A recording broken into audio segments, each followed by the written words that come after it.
to our assigned counsel program podcast, Asked and Answered. My name is Tim Franczyk.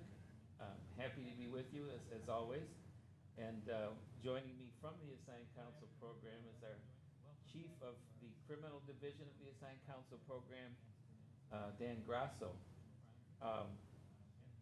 My most important criteria when we decide on a guest, have someone who not only is knowledgeable and has an extensive background in the law in one way or another, but someone who's led an interesting and good life.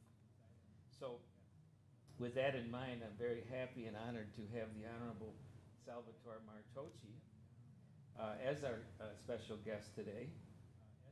And my thought is we'll talk about a number of things, but before we get into anything about the law, I think it's worth talking to the judge about his life and how he got to be where he is now. By the way, he's celebrating his birthday today, so Judge, welcome and happy birthday. Thank you. So happy to have you. You know, the judge has retired from the 4th Department Appellate Division in 2013, but he went on from there to work at Hodgson Russ, and he's more or less retired now. More. At least from making money. More than less. So we're happy to have him with us. So Judge, what I'd like to do is go back to the beginning, if we might, and have you tell us a little bit about where you grew up, who were some of the important influences in your young life, and how did you find your way into the practice of law? I grew up in the shadow of this building, actually. I was born in Columbus Hospital, not far on Niagara Street, and grew up on the west side on 7th Street, between Pennsylvania and Jersey, where my house used to stand is now a building owned by a dentist, by a doctor who's on Niagara Street, where precinct number 10 used to be. I was the first in my family to go to college, and I don't know exactly, but at some point when I was in 8th grade, my father asked me if I wanted to be an electrician or a plumber or what did I want to do, because we had to pick the right vocational school for me to go to. And I said, I think just because I was contrary, I said, no. I said, I don't want to do that. I want to go to college. What did your dad do for a living? My father managed laundries all of his life. In those days, people had big places had their own laundries, and he was for many years, 28 or 9, the manager of the laundry at the Buffalo Athletic Club when it was really a hotsy-totsy club. Was he born in this country? My father was born in this country. My grandfather, 3 of my grandparents were born in Italy. My one grandmother, my paternal grandmother, was born in the Hooks, as they called it. She might just as well have been born in Italy. She spoke almost no English. But my parents were people who came from really dirt poor people, and their expectations and out of life were really more. They didn't think about college. And I remember my father, when I said I wanted to go to college, he was sort of puzzled. I was about to ask you, what was his reaction? He was sort of, like, we can't, we don't do that kind of thing. And my mother said, Charlie, my father's name was Charles. I'll tell you a funny story about that. And she said, Charlie, leave him alone. He's going to college. It was like a bulb went off in her mind. So you have heard a thing. Yeah. And was she a homemaker? Yes. Okay. She also worked, though. She worked at a number of jobs through the years, working mostly to send me to school. For somehow she saw the importance of you getting an education? Yeah. I guess one of my big regrets is that I was not the older brother. I have one sister. She passed away a couple of years ago. In fact, she worked in this program, and some of the women here still remember her. Her name was Terry Carlisle, and she was a wonderful woman. She was 6.5 years older than me, so she was sort of my junior mother. But she was smarter, and if I were the older brother, she would have gone to college. I would have seen that through. But it just never dawned on them or her that she should go to college. I really regret that. One of her good friends in high school and grade school was Marianne Sacamando Friedman. And when I see all the success and all the firsts that Marianne accomplished, I'm very proud of her and what she did, but I feel like my sister could have been there at her side, you know? Yeah. So, but she worked in this program, and she worked over at county court a lot, and got to meet all the lawyers, half of whom thought she was a lawyer. And so that's how I sort of got interested in. You asked me about mentors. Yeah. Well, I was about 16 years old when I met a guy named Dominic T. Lovallo. Now, Dominic Lovallo, they called him the Sarge, and he was a West Side Republican leader. They had Republicans in Buffalo In those days they did. In those days they did. I know it's hard to believe, but they did. And it was they wound up electing people once in a while too. So I met him, and he was really nice to me. And through him I met a group of lawyers, a guy named Vince DiPasquale, Carm Parlato, who became a city court judge, and a guy named Joe Mattina. And the thing I remember, the most vivid impression I have is that they had this thing called the West Side Eagle. It was a Republican, supposedly a paper, but it was a promotion sheet. And Dominic gave the assignments for a number of articles that he wanted written to Joe Mattina, who said, "Yeah, I'll take care of these. I'll make sure that we do a nice job on them. Don't worry, Dom." And as soon as Lovallo walked away, he turned and he gave them to me. And so that was my introduction to politics. And frankly, I loved it. I loved the people. I loved the strategizing. I'm going to fast forward on that point, because when you retired from the Appellate Division in 2013, you and I didn't know each other all that well, but I remember going to your party. It was at Hodson Russ in the foyer over there. The first thing that struck me was the sheer number of people. I thought to myself, where did all these people come from? And the second thing that struck me was the cross-section of characters and personalities, people of political stripes from conservative to liberal, Democrat, Republican, and I thought to myself, this guy's done something right in his life in terms of how he's dealt with people, because you brought all these disparate personalities and characters together, and that told me a lot about you, even though I didn't know you that well. So what has been your secret to success as far as how you interact with people? Well, it's pretty simple. I mean, be honest and straightforward. Help somebody when you can. I couldn't always help people, but those I could help, I tried. Yeah. And I'm very proud of younger lawyers who I was able to help either get on the bench or promote their career. When I was U.S. Attorney, we had a stellar office, and we did with much less resources and had a tremendous record of success. But in that office, it was the mix of people. And if I had one great skill that I'm proudest of, it was being able to spot talented people. Michael Battle, Dan Oliverio, Matt Murphy, Frank Clark, Roger Williams, Mike, blanking on his last name. But there were just so many there, Denise O'Donnell. And I didn't ask, and I didn't care whether they were Republicans, Democrats, conservatives, or liberals. I wanted them to be good lawyers who cared about doing the job the right way. And that meant not being concerned just with your W's and L's, but being concerned about doing justice. You were telling us a story a few minutes ago about a prosecutor who came to you and was grousing over the fact that the case that had been handed wasn't a sure pop winner, and he wasn't so sure he wanted to take it. How did you handle that? Well, I thought he was correct in not wanting to handle it, and I made sure that he didn't handle it or handle any more cases in our office going forward. And he was an ex-U.S. attorney shortly thereafter, because it shouldn't just be about the easy cases, the gimme cases.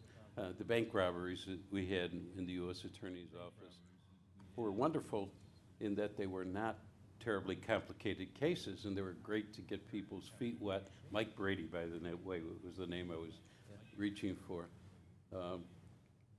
Kathy Meltrutter. I mean, we had a powerhouse office, but I didn't want to hear that. And if you're telling me you never lost a case, that means you never tried a hard case, and means you maybe didn't go up against the really best defense lawyers, which I would think you would want to do as a lawyer, that you would want to hone your skills and test yourself against the very best. And if you lost, you lost. So Mom says he should go to college. You went to Canisius? Yeah. What'd you get your degree in? History and political science. Were you thinking law at that time? I think so. I think so. I was thinking law, and I was thinking politics. I was always interested in politics, but I knew a few things about myself. I did not have the cosmetics to go as far as I wanted to go in politics. If I was 8 or 9 inches taller and 50 pounds lighter, I might have pursued that dream a little more. But you know, I used to tell people you have to have dreams, but they have to be dreams that recognize the realities of life. You just can't do everything you want. The reality is that if you're your height or my height, you're not going to make it in the NBA. I mean, so smart dreaming is the kind of dreaming. And that's what I tried to remember myself. I do remember that Joe Krangle, he wanted very badly for me to be a Democrat. I met him at Canisius College, and he couldn't believe that I was hanging out with all these Republicans. I was the chairman, or the president of the political forum at Canisius in those days, and one of the great things I could do was bring in speakers, you know, so I had a chance to interact with local celebrities to me, you know. And Joe Krangle was a terrific, smart, great engineer, great operative, a mechanic, as we would say in the business. He knew the votes and where they were and how to get them out. Mr. Tickets. Stanley? Stokowski.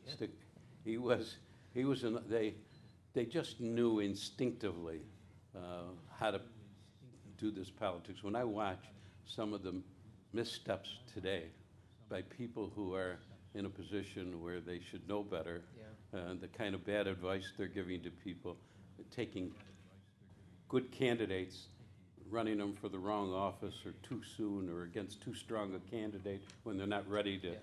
And I scratch my head because that shouldn't be happening, and these people are doing this more or less for their own reasons rather than for the candidate's better interest. Anyway. North Dakota Law School, how'd you get there? What? North Dakota for law school? Well, you know, that's a whole other story.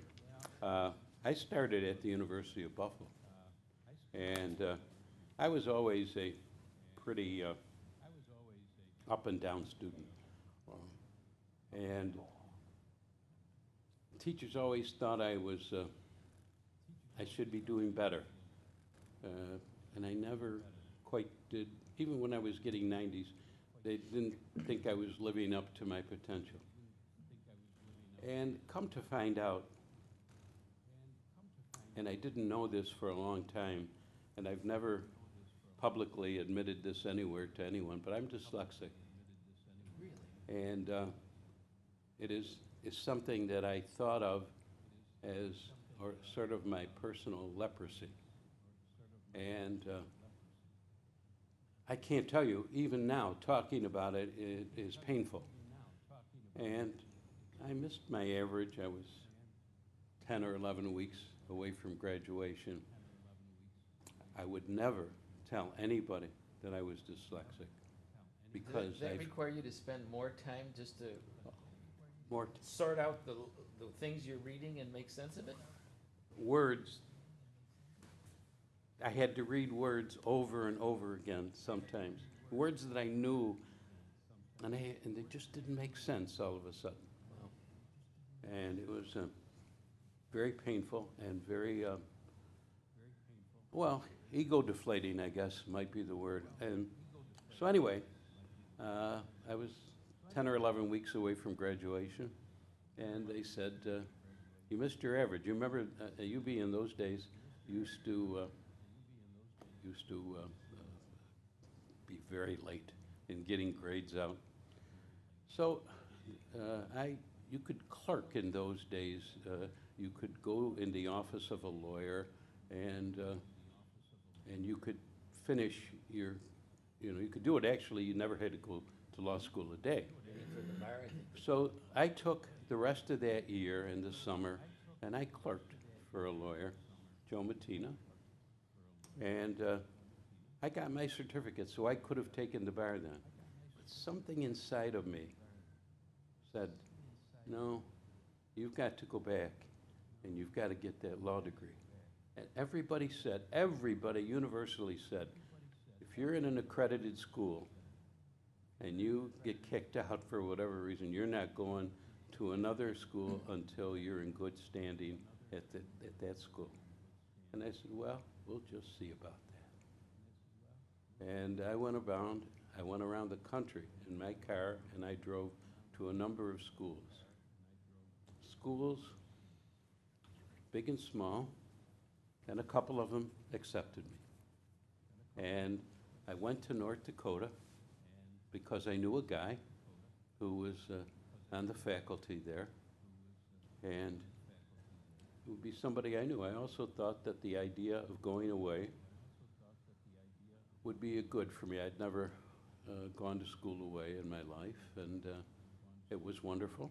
And of course, it became even more wonderful because I met my wife, who is from Bismarck, North Dakota, and if you know her, you know that she is a rabid hockey fan, and if you mention the initials UND, she won't be thinking about the place in South Bend, Indiana, I'll tell you that. So as much as a burden that dyslexia may have been for you at different times in your life, it was kind of a blessing, would you say? Well, I wouldn't. What sent you on that detour? It just, I guess I'm proud that I didn't let it define me. I really mean this. Only the loss of my daughter and my granddaughter surpasses the pain that this gives me. But because I hid it for so long. And I mean, the only reason I can talk about it now is because of the great strength I've gotten from my son, Christopher. My son, Christopher, you want to talk about being proud of a child. He's in his 40s, and he's always been sort of a dreamer and a very ethical, moral kid who wanted to do good and see people happy. Not a fighter, but a lover, you know? And he was different than me in that I think I lived to work and he worked to live. And if you stop and think about that, there's a lot of wisdom in doing the latter and in living your life and having a balanced life and spending enough time with your family. I didn't always do that. I was too driven. I mean, that's why, I took 2 years out of my life to get this straightened out in my head. I didn't have to do that. So anyway, we get, Christopher has he's suffering from some depression. We find out that he has some bipolar disease. And by this time, we've learned enough about mental health issues to know that maybe it's not a defining thing. That maybe we all have problems, and maybe some of us have a few more than others. So Christopher went and took a program at ECMC, PHP it was called, Partial Hospitalization Program. And it's an intensive program that worked with people who have some kinds of problems, but maybe for one reason or another shouldn't be hospitalized. But it has terrific counselors. But after it was over, after this 2 weeks was over, there was nothing. And Christopher said, "Dad, there needs to be something." So he called a little powwow, and my family got together. And Christopher has raised, in order to put a program in place at ECMC that will deal with aftercare for these people so that they have an opportunity to reinforce what they've been told when they need to. He's raised over $1 million in grant money from various foundations. It's remarkable. Yeah. So if I were to ask you, what are you most proud of, you'd probably say your kids, right? In your life? well, you know, when you have two kids like the one I'm just describing who gave me the strength to do something I couldn't do, and when you talk about Amy Martoche, Yeah, she's doing okay. I mean, she's a dynamite person. Yep. Before she's a dynamite judge, she's a dynamite person. She's ethically sound. She's tremendously gifted. She can make a decision. So many people cannot make a decision. She can. And she can live with it. She's married to a powerhouse guy, Tim Hoover. They have a wonderful child, my only granddaughter. So yeah, I'm very grateful. And my son, Christopher, has two boys. The eldest is named Salvatore. I used to have a real hard time with that name, and when they offered to name him Salvatore, I said, that's a wonderful gesture, but I think maybe you want to pick another name for him. I said, that's a pretty ethnic name. And my daughter-in-law, Kathleen Duffy, said, no, Dad, it used to be ethnic, now it's exotic. So that said a lot. And so then my second grandson was born, and his name is Charles, after my father. But I started to tell you before, my father's name, he went into school one day as Carlo Martoche, and he came out of school that day as Charles Martoche. Now, his principal was a Frenchman who liked my father and said, I'm going to help you out in life. You don't want a name like that. You want a French name.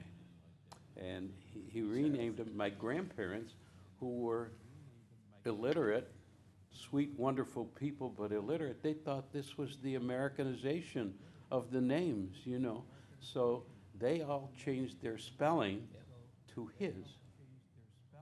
My wife's family did the same thing. It was changed for them, and they went with it. You know, and then some teacher, a couple of his brothers, one brother and one sister, said, nah, we have to make it more phonetic. So they spelled it a little differently again. So I have relatives with all kinds of different names from this little town in the Abruzzi region of Italy. You asked me, I think, about what I do with my time now. I don't make money, but I am active. I write for a little publication, Italian-American publication called Pernindi magazine. I've helped with raising money for the new Italian Cultural Center on the condition that they promised me that they were going to open it up to all ethnic people, particularly to the new immigrants coming, and give them a place to showcase their communities. And you know, we can't forget that we're immigrants. It's just amazing to me how many people forget where they came from and think that it's like their holy grail that they be here. And well, you know, unless you're a Native American, you came from some other country. And anyway, I'm so gonna shift gears if I can, just to keep the train moving forward. I want to know a little bit about your experiences with the pretrial services and how some of the things that you were pushing for way back when are finally coming to fruition now, like with bail reform and so on.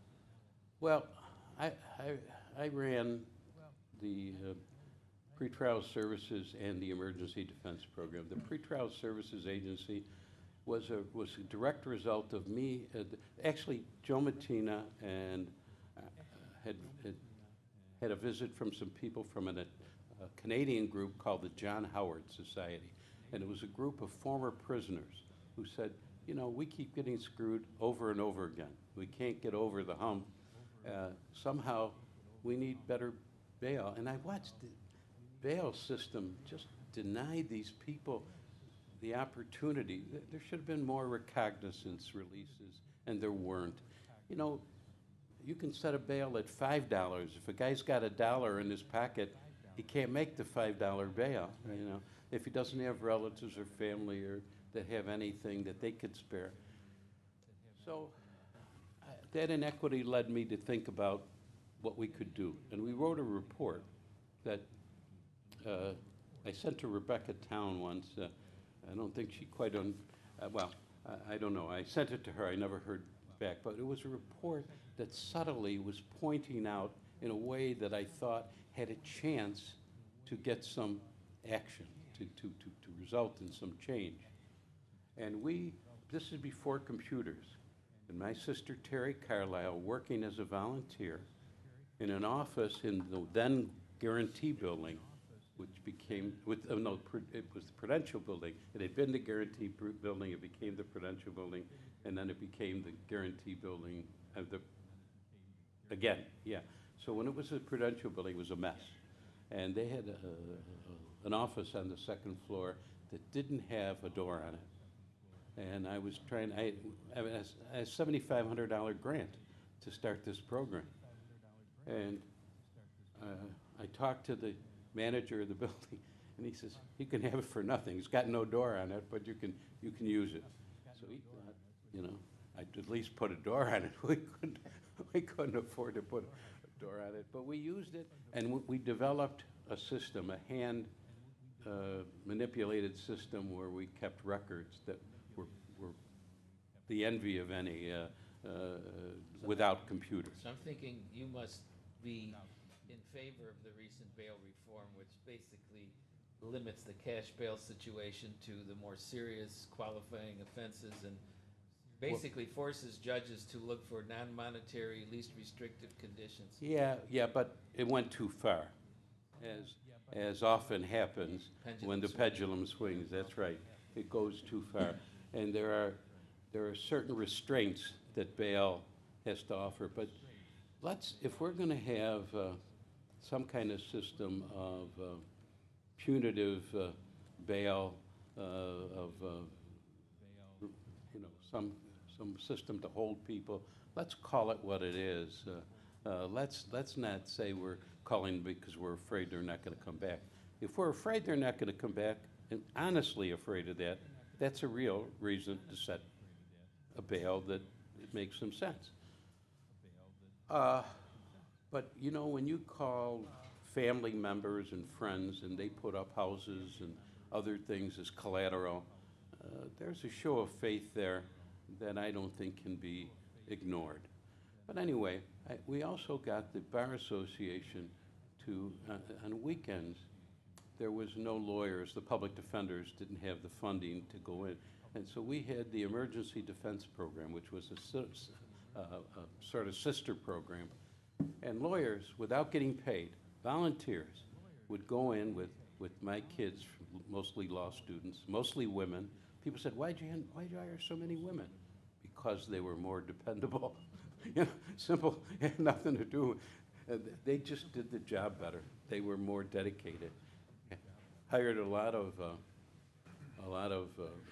minorities, a few of whom, a guy named Skip Hunter, became a judge in New York City. There was a woman or two in Rochester who worked in the program. Jim McLeod worked in that program. Terry Connors worked in that program. Tommy Ioano worked in that program. We had some powerhouse people who took advantage of that. So anyway, these kids got up at 5:30 in the morning every day of the year. And so did these lawyers on weekends for no pay.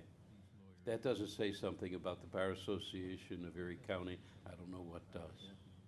And anyway, I then noticed something else in the courts.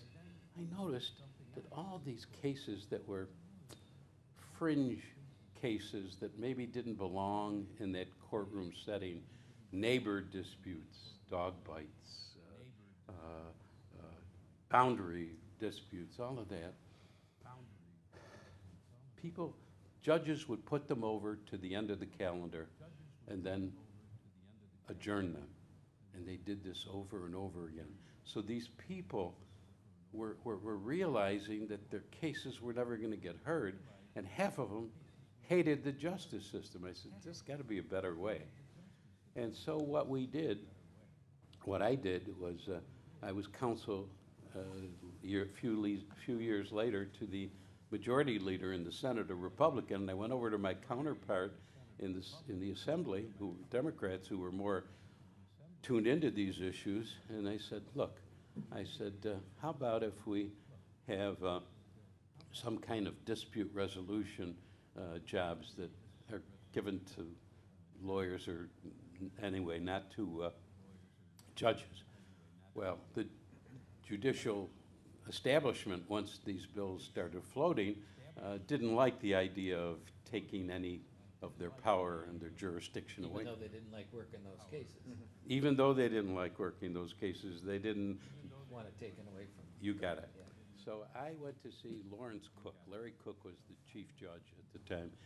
He was in the Court of Appeals. He was from Monticello. And he had a law clerk from Niagara Falls, a guy named Clarence Sundram, Indian guy who, just a wonderful, brilliant guy. And we talked to Cook, and I told him, these jobs can be, in the system for the judiciary to hire lawyers. Judicial patronage. Whatever.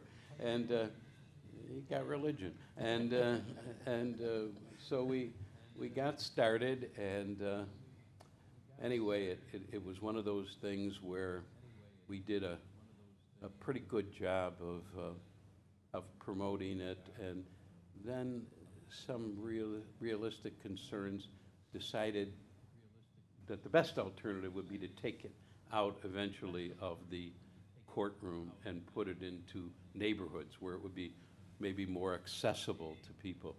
And they're all over the state. They do hundreds of thousands of cases, and I sort of take particular pride, even though nobody knows anything about that with me. So do you think the courts have taken the right turn in terms of becoming more rehabilitative and restorative in their approach as opposed to purely punitive? I mean, I noticed in the 90s, just when I was starting out on the bench, that a lot of specialty courts came into being: drug court, Veterans DWI court, veterans court.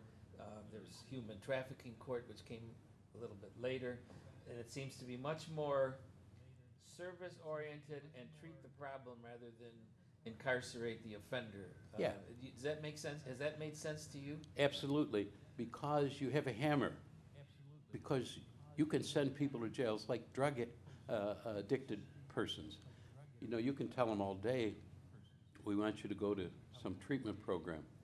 They're going to say yes until they get out the door, and then because this monster has them controls them, their willpower is going to more than likely fade away. So if you have the system that says, okay, you're going to go through this door and try to get some help, or you're going to go through this door and you're going to be incarcerated. Many people will go through door A rather than wait for door B. So that's helpful. Plus, there is a kind of professional assessment by people in those courtrooms. My daughter had the human trafficking court, and it's one of her regrets when she moved to the Supreme Court was not being able, because she felt very committed to those people, and I know that she worked very hard to try and help them. But she's not doing it alone. There is a team of professionals there to intervene. That's a wonderful thing. I'm not saying that they should replace the mechanisms that are the heart, the essence of the criminal justice system. But where this intersection takes place, we should take advantage of it. You had some interesting high-level positions in the federal government, at the Treasury, Labor Departments. Can you just tell us briefly about those positions? What were your responsibilities, and what did you find interesting about that work? Well, when I left the U.S. Attorney's Office, I spent a couple of years on the Attorney General's Advisory Committee, and I was chairman 1 year. So I got an opportunity to work with lots of law enforcement people from various agencies. And at the time, there was a lot of them not in the Justice Department, but in others. I went over to the Labor Department with a guy named Bill Brock, and I went over because there was some discussion about doing some serious looking into some malfeasance in the Teamsters at the time. And that sort of appealed to me. There were a lot of politics about that situation that I didn't completely understand at the time. And I'll just say it never came to fruition. But I ran the Office of Labor Management Standards. And it's very hard for a Republican to get credibility with labor union people. And I think I did as good a job as could be done, and we made some changes.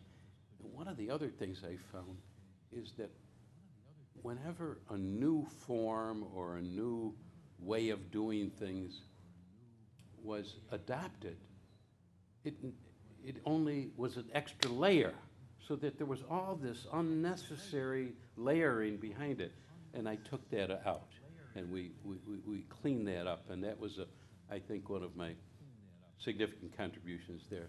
But then 2 years later, I had an opportunity to join Secretary Baker, who is, Jim Baker is one of the, I can't say enough about working for him.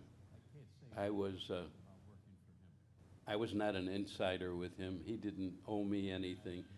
He didn't fill that job on the basis of anything but trying to get somebody who could do the job. I had 23,000 agents. The Secret Service, the Bureau of Alcohol, Tobacco, and Firearms, the Customs Service, which is now in Homeland Security, and the criminal agents of the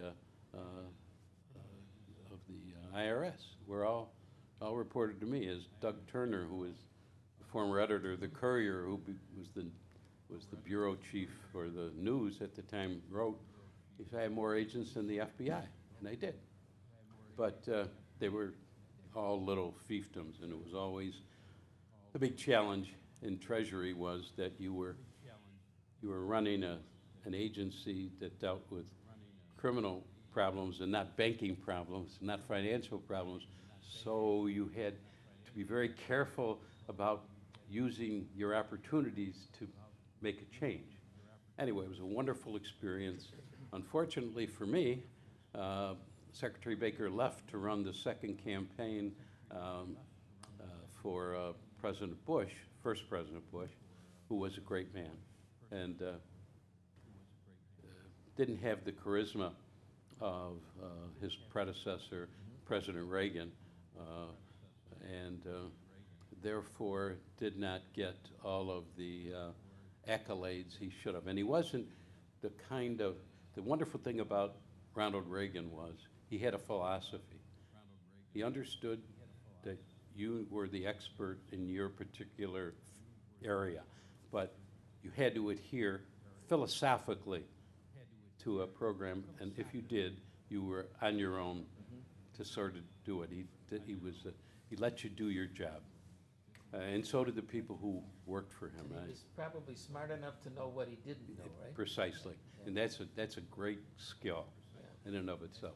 So I did that, and I spent a lot of time working with the Italian American Working Group on organized crime, which brings me to one of my pet peeves, and that is when people start to equate little 2, 3, 4 men, chumps usually, trying to pass themselves off as the rebirth of organized crime. Usually the agents and prosecutors who depend on them are depending on informants, half of whom are on who are sometimes paid informants. And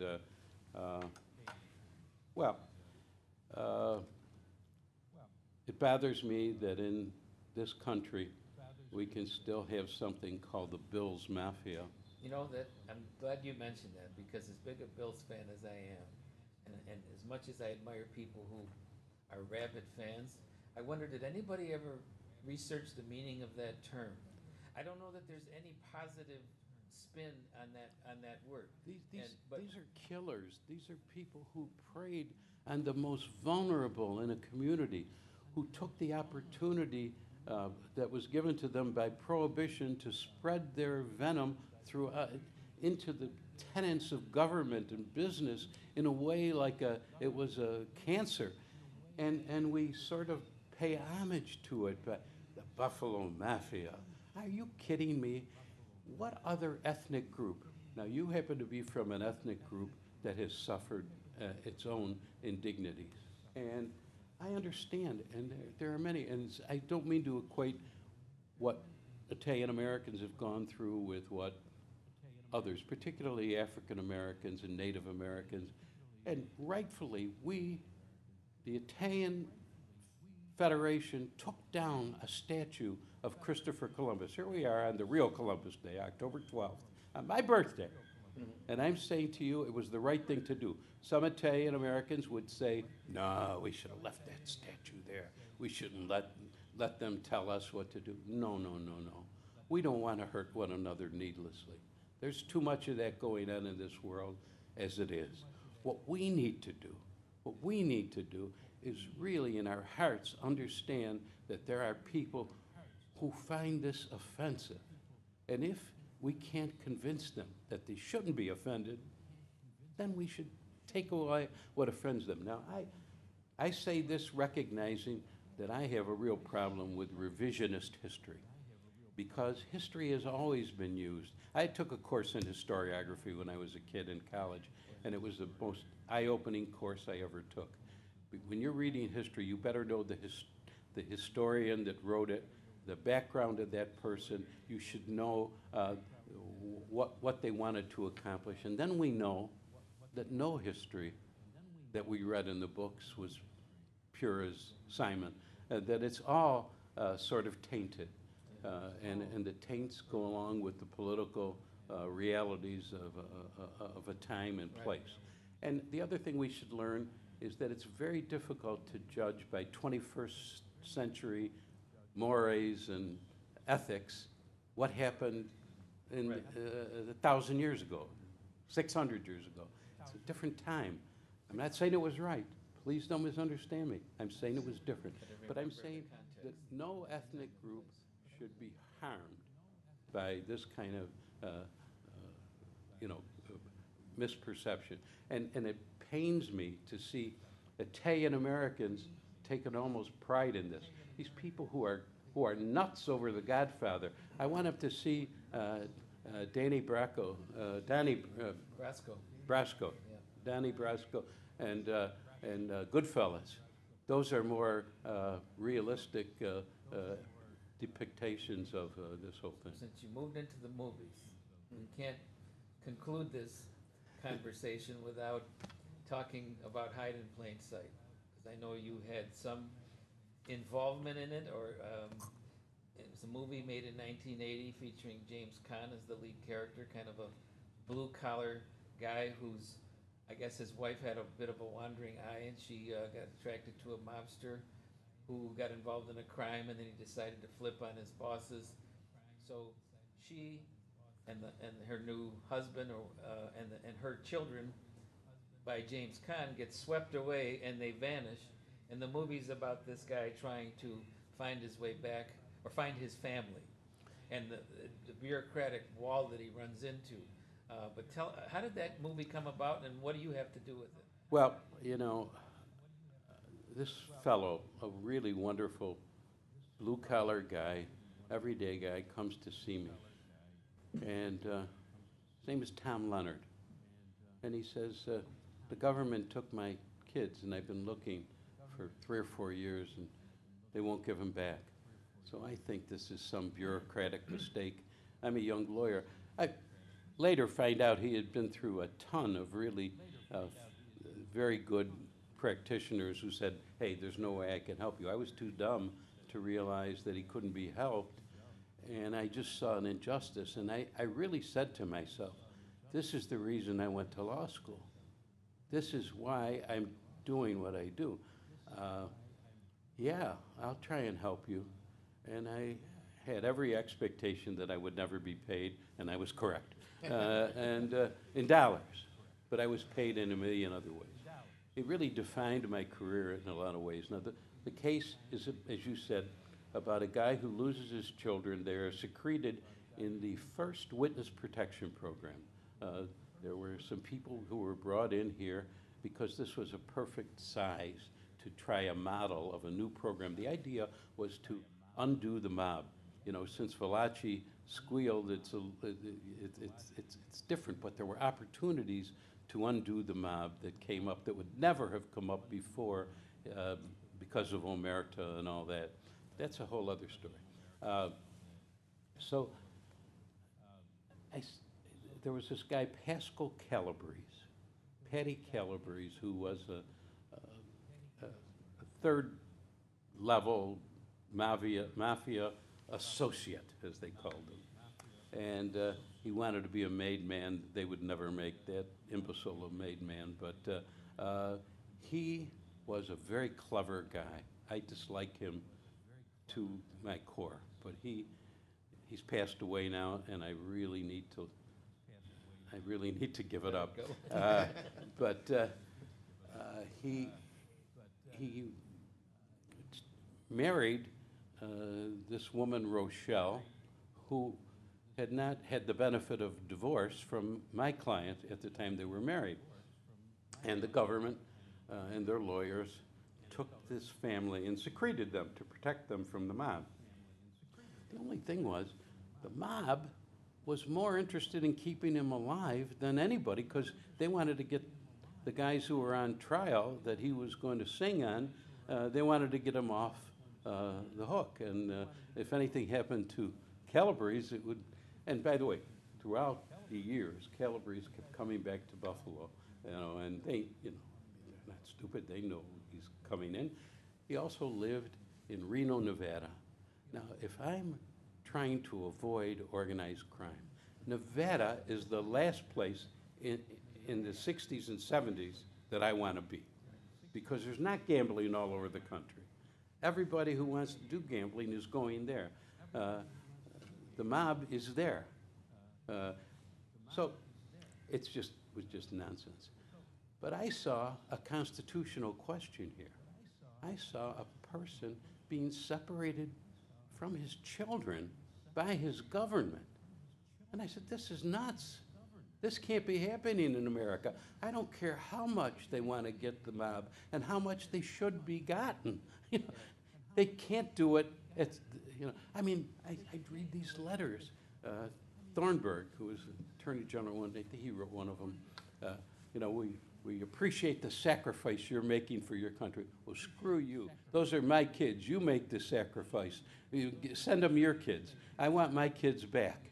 And you know, I wasn't unreasonable. I wanted to see them bring the kids to a neutral site, and we, at our expense, would go and see these children 3 or 4 times a year at a neutral site, so they didn't forget who their father was. I was not disrespectful of what they were trying to do. I was simply trying to keep a relationship open. By the time he finally saw his children, and that was only as a result of the fact that a book had been written. Leslie Waller wrote a book, thanks in a large part to a guy named George Borelli, who was a Buffalo News reporter, greatest political analyst in the area, in the state. And he was a stringer for one of the national magazines, I think it was Time, and there was an article, it was Time or U.S. World News Report, one or the other, and he wrote a little story about this, and you know, people, they said, this can't be happening. I took this case, I tried to get to the Supreme Court with it, but in the Second Circuit, you know, they said, gee, it would take the wisdom of Solomon to solve this case. My ass. What it would take is a good set of you-know-what. Yeah. And, you know, you have to put people to the test. This is not what America is all about. How long did it take before he was able to see his kids? It was about 8 years. Yeah. And by then, the relationship was ruptured, and sure. It was never the same. He didn't have the kind of money to bring them, you know, and they had made a life for themselves in another, you know. And were there improvements or changes in the program as a result? Yeah, in fact, the guy who ran the program, a guy named Jerry Shore, when I became U.S. Attorney, and by the way, it was an extra impediment. Some people actually thought that I was hired by the mob to bring this case, which is just hysterical, and so shows you how off base people could be. They knew where he was the whole time, and they were praying, they were making novenas that nothing happened to him. So anyway, I just decided that I would do my best to be helpful to this program when I got in. He told me I was the only guy who ever sued him for $40 million that he liked. And he said some very nice things about me in his book. And most importantly, he apologized to me and my client on behalf of his actions, on behalf of the government. And that meant everything to me. And the guy who was the head of the strike force in Buffalo, who's passed away, called me, and he, too, apologized for what he did. They did it for the right reasons, but they weren't looking at the collateral damage that they were doing to other human beings. Not only to my client, to these children who didn't know their father. And here they're with this guy who's a criminal. Probably not a good role model, yeah. Yeah, not the best. Yeah. Before we conclude, I just want to touch base briefly on your judicial career, which we could probably do a whole session on. From 2000 to 2013, you were on the state Supreme Court, 4 years as a trial judge, 9 years on the Appellate Division. Why did you become a judge? Why? Yeah. Well, I think you have to answer that question as to why you became a judge, I suspect. And it has to do with being an ethnic, a lawyer who always was taught that the pinnacle of being involved in the legal system sort of revolved around being a judge. So, I mean, from the time I was a kid, lawyers were one thing, but judges were another. And I think I was inculcated with that. And I also saw myself, I'm a Libra, and I'm a Libra to my toe. I'm always looking for balance and seeing the other man's side.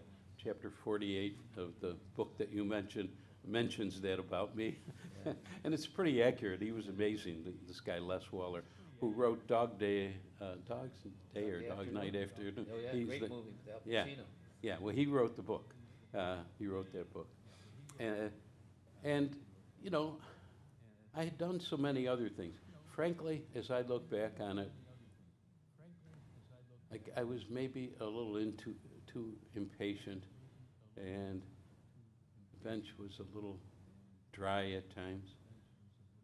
But I always tried to see the equities and to do justice. And sometimes, you know, that's hard because precedent has a way of pushing the law in a certain direction, and you can't ignore it. Yeah. You're not there to make law. That's what the Court of Appeals and the Supreme Court are for. They're there to make law. But gee, if you think about it long enough, you can often find a way to do what you think is right. Yeah. And I wanted a chance to do that. I thank God every day of my life for the opportunities that I've had, and the bench was one of them. I've had a career, you know, two sub-cabinet level positions, U.S. attorney. I mean, and then, you know, we didn't talk about, I did a couple other things. I was on the New York State Commission of Investigation. I saw that, yeah. Crime, fraud, waste, and abuse. I loved it. It was just great stuff to do. The governors didn't always pay attention to us, and we didn't always pay attention to them. And eventually, after I left, the commission ultimately went out of business. So, if And I was in the Office of Thrift Supervision at the height of the S&L crisis. Nobody else was dumb enough to go over there. I was Assistant Secretary of the Treasury, and a guy named Danny Waugh was getting bombarded, and they needed somebody to go over to the Office of Thrift Supervision, which was the S&L crisis. There was a guy named Keating, and the Keating Five you may have heard about. Well, I was right in the middle of that. So, you know, just it was great stuff. It was great. I have one story really quick. I'm at the Phoenician Hotel, which is owned by Keating, and just we'd taken over. Just this, the Office of Thrift Supervision had just taken it over, and we were staying there one night. Now, this place would have taken 92% occupancy, 12 months a year, at $192 in the 1990s. In 1980s, it's not going to happen. It's just not going to happen. But that's what the overhead would have been. So it was doomed to failure from day one. So I go over there. It's beautiful, manicured lawns, great. And it's a warm night. And I told the guys I was with, go. They were going and have a drink. And I said, maybe I'll see you later. But I just want to walk around. So I'm walking outside. Some guy comes over and he looks at me and says, "Can I help you?" I said, "No, I'm just taking a walk." And he came back in about 10 minutes, and he was with somebody else. And, "What are you doing here? You just can't walk around." I said, "Well, I'm a guest here. You know." "Well, what do you want?" I said, "Wait a minute. Why are you getting so belligerent? I'm not doing anything." "Well, you know, you just can't just walk around here." I said, "Yes, I can." I said, "I own the place." Which was not exactly true, but it was just one of those moments I couldn't resist. Sounds like they deserved it too. But I have had a long, varied career. I don't think that I could have done any of it as well as I did. I could have done better, I know, but not as well as I did if I didn't have the totality of all those experiences. Yeah. I mean, it just made a difference. And the biggest thing I try to do now is make myself available to young people and to be helpful as they try and ferret their way through to decide what they're going to do with their careers and, you know, whether. I think that's the best thing you can say about somebody, that he's helpful to somebody else and moving them along in their life in a positive way. So Me too, and I hope he doesn't forget that. I don't think so. Yeah, as you just said, and as I said at the outset, you have led a a fantastic and fascinating life, but more importantly, a good life. And the good news is, it ain't over yet. Well, that's right. I'm still on this side of the daisies. I hope that will continue long enough for me to see my grandchildren out of school and all of that. But, you know, when my number's up, it's up. But at least I will have done the best I could with what I had. Amen. And I'll leave you with that. Thanks, Judge, And and happy birthday. Thank you. Thank you. Thank you very Thank you, much. everybody. Thank you, Danny. I thought we were going to take questions. I guess we don't have to. Yeah. Are we good then?